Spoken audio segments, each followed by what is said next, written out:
এই ধরুন, আমরা যার সাথে ভালো থাকি, যার সাথে কথা বললে মন ভালো থাকে, যে পাশে থাকলে নির্বিঘ্নে দুঃখ কষ্টে জীবন পার করা যায়, নিয়তি আর বাস্তবতা তাদের কাছ থেকে আমাদের অনেকটা দূরে সরিয়ে দেয়।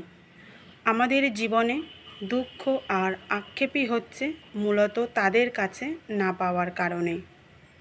ভীষণ প্রয়োজনের মুহূর্তে, প্রচণ্ড মন খারাপে কিংবা প্রবল আকুতি নিয়ে যখন আমরা সেই মানুষটাকে পাশে না পাই, কথা বলতে না পারি, তখনই খারাপ লাগা এবং অসহায়ত্ব অনুভূতি কাজ করে।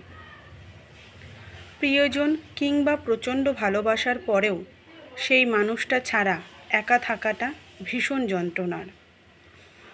ভীষণ কথা বলার ইচ্ছে হওয়া সত্ত্বেও যখন কথা গিলে ফেলতে হয়, বলা যায় না, এর মতো যন্ত্রণার আর কিছু হতে পারে না। এই আমরা যারা ভালো থাকতে চাই, একটুখানি শান্তি চাই, মন খারাপ কিংবা একাকিত্বে সঙ্গ চাই, নিয়তি আর বাস্তবতা সবসময় আমাদের বিপরীতে থাকে। যার সাথে আমরা ভালো থাকি, যার প্রতি সমস্ত অনুভূতি কাজ করে, যে পাশে থাকলে জীবনের প্রতিটা মুহূর্ত রঙিন হয়, নিয়তি আর বাস্তবতা তাদের ধারে কাছেও ঘেঁষতে দেয় না আমাদের।